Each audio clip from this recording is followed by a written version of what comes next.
Vehkis mees luhal heina niita.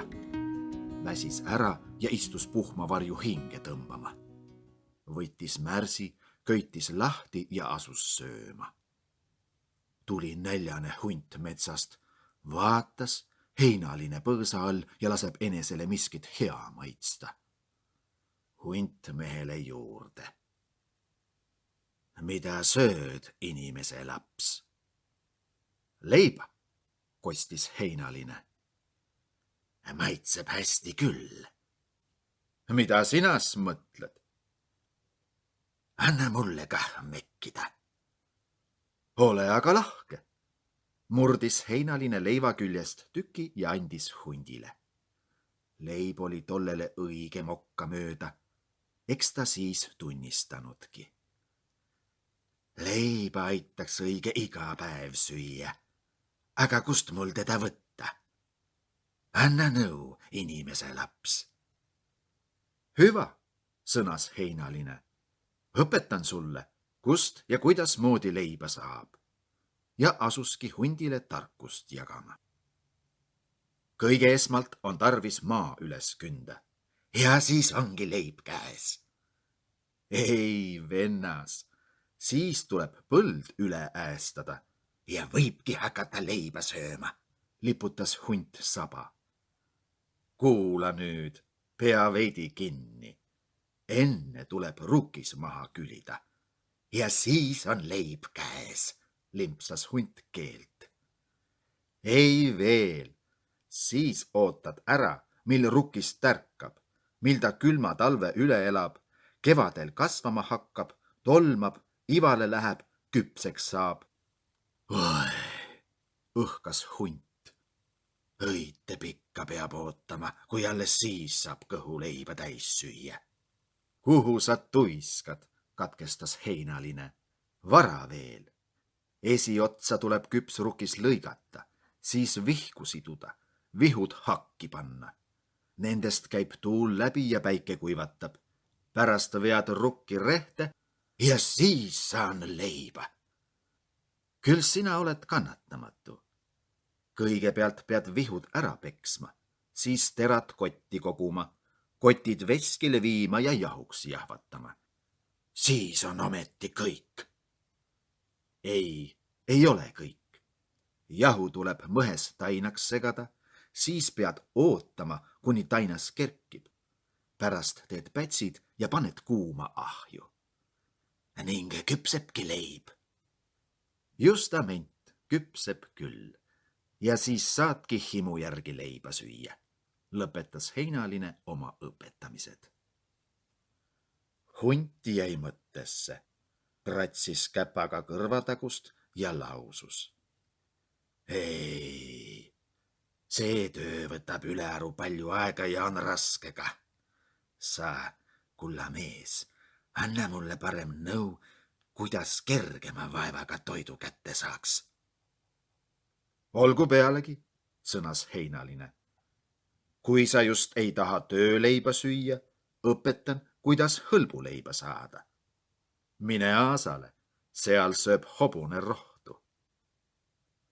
Läkski hunt aasale, nägi hobust. Hobune, ae, hobune, ma pistan sun nahka.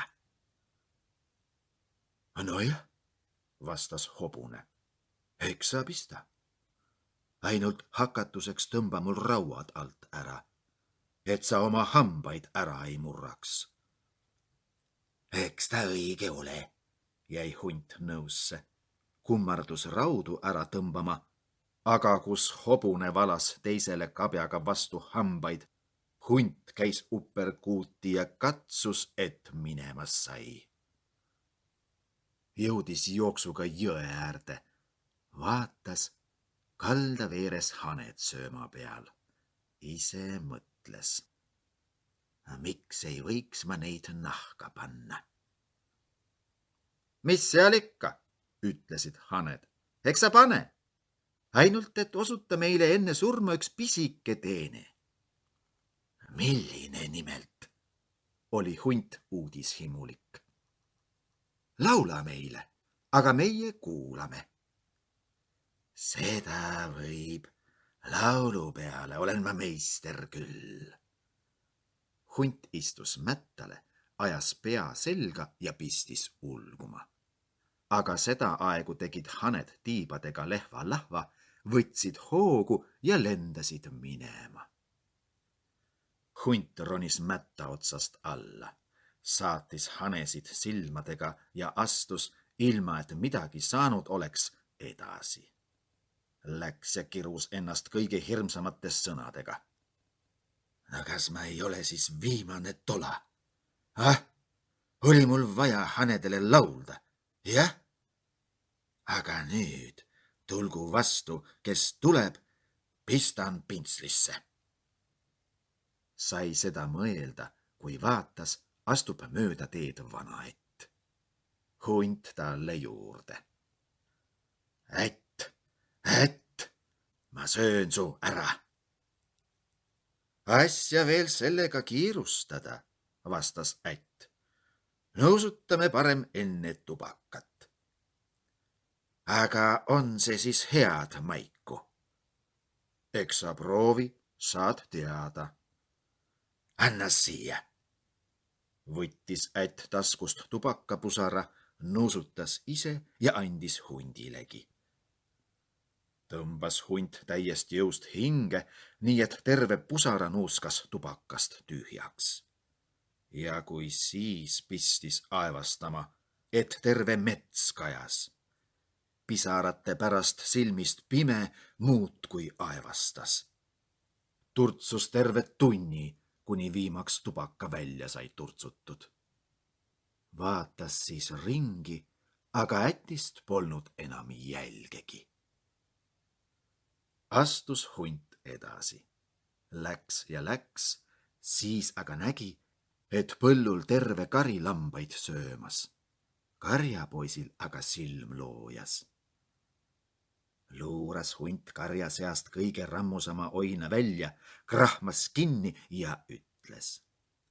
Oinas, pistan su nahka. Mis seal ikka, vastas oinas. Selline on kord minu saatus. Aga et mul ei tuleks pikalt piinelda ja et ka sina ei peaks mu vanade kontide kallal oma hambaid murdma, mine parem seisa sinna nõlvaku alla ja aja suu pärani. Mina aga lippan künka otsa, võtan hoo sisse ja hüppan sulle ise suhu. Aitäh hea nõu eest, sõnas hunt. Nõnda teemegi. Eks hunt seisnudki nõlvaku alla, ajanud suu pärani lahti ja jäänud ootama. Oinas aga kepsas künka otsa, võttis hoo sisse ja sarvedega hundile vastu pead. Tollel lendasid üksnes sädemed silmist. Ei näinud ta maailma ega midagi. Siis tuli hunt viimaks mõistusele. Vangutas pead ja pidas iseenesega aru. Huvitav küll. Panin ma nüüd selle oina nahka või mitte? Selleks ajaks oli heinaline oma tööga ühele poole saanud ja kõmpis kodu poole. Kuulis hundi sõnu ja ütles.